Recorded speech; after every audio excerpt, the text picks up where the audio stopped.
Hey lovelies, Esther here. I am making a video. I haven't made a tarot video for a long time. I am sitting at the banks of the Wind River, this lovely little river here in Du Bois, Wyoming. It's day 48 of my pilgrimage across America, Liberty Walks. And we're taking a rest day today. We did a lot of mileage over the last week, and so we're up to date with our schedule.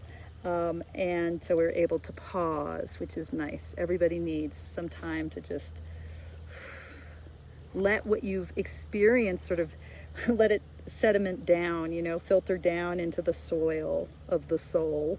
So that's today. It's a rest day, and I've been sitting here by this wonderful river. I don't know if you can see in the backdrop these gorgeous like red and striated sandstone buttes. They're rolling hills up there. Like a little while ago, about a couple hours ago, I saw a rainbow trout breaching the surface of the water, like gulping after flies. It's a big fly fishing area around here, I guess. And just settling in, just breathing. Sorry, the angle of this video is terrible because I'm like in a camp chair, but it is what it is. Anyway.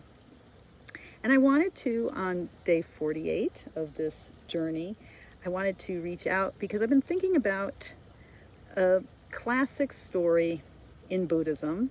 In basically every branch of Buddhism carries a version of this story, the story of the historical Buddha's awakening and actually the beginning of his pursuit of awakening, of enlightenment.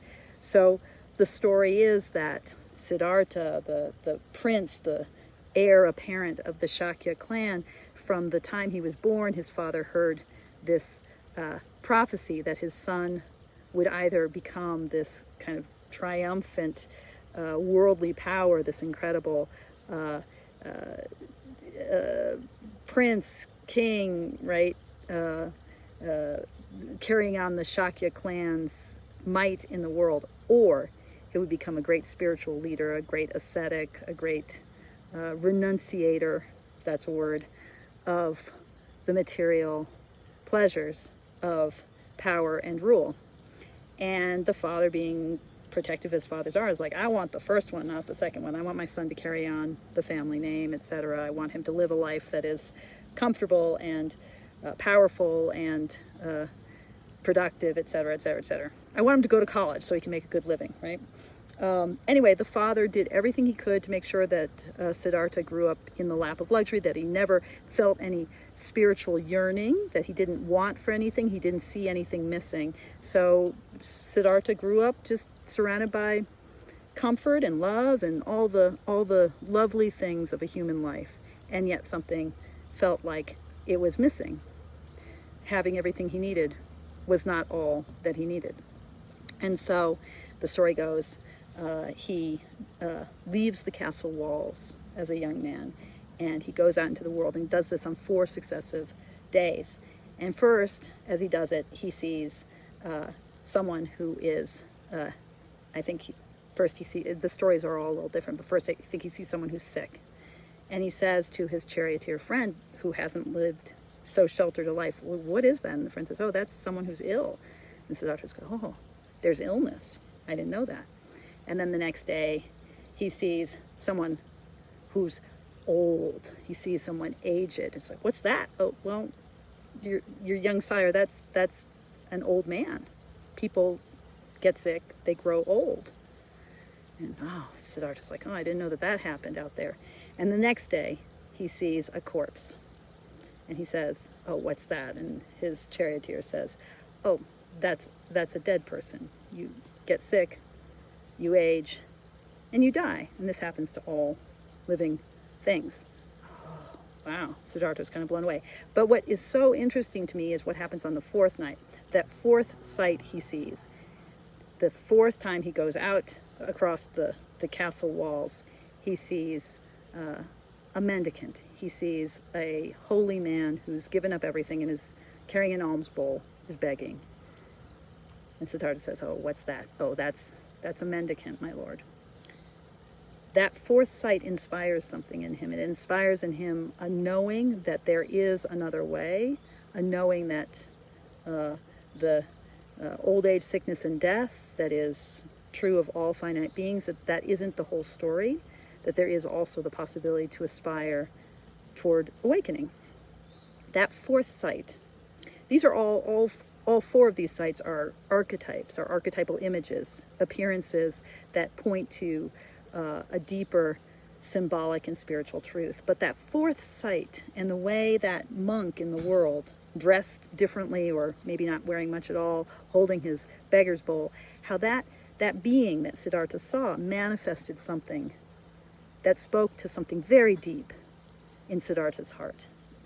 That, I think, is the force of archetypal images and the force of us that each of us can take as we take up an archetype in our own lives. So, you might be a mother or a grandmother or a father or a son or a brother or sister, all the roles you might play. You might be a doctor or a healer, or however you identify yourself, in all the very many ways you identify yourself, chances are you are embodying some kind of archetypal image that, even if it's only unconscious to you, that there's a part of you that hopes that it speaks to the world in a certain way, that you bring something into the world. The spirit of healing, the spirit of mothering, of fathering, of sistering, brothering, whatever it is, of, maybe you identify as an artisan or a craftsperson. Maybe you identify as someone who's retired and just a person of leisure, or maybe you're an activist. All of these identities, we carry them at a symbolic level, I think, in all sorts of ways that are not necessarily fully conscious. And in doing so, we manifest something in the world. Our lives become like the life of that mendicant, of that beggar. They become an archetype that's visible for others around us. They become something that can speak to part of that person's soul, of their own arising, of the aspiration to awaken or to grow or to progress. So I'm thinking here, as I'm kind of embodying this archetype of the pilgrim, what am I embodying in the world? What do I bring forward? What do people see in my actions? What do I myself see in my actions? How am I carrying something at the archetypal level, at the symbolic level, by doing as simple a thing as walking? And I thought that the tarot might help me clarify what the archetypal image is that I am embodying right now. So I'm using the tarot very simply to clarify the archetype that I am seeking to embody, or that is maybe unconsciously being embodied in my activity in this liberty walk that I'm doing. Now, it's hard for me to shuffle without shaking the iPad, so apologies. So I thought, just as a little practice, let's see what happens.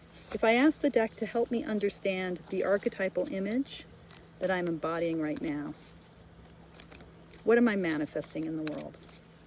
I'm using Kim Kranz's Wild Unknown deck, which is one of the 3 decks I brought with me. So what's the archetype? Oops, I'm getting some flippers. Okay. What's the archetype that I'm embodying right now?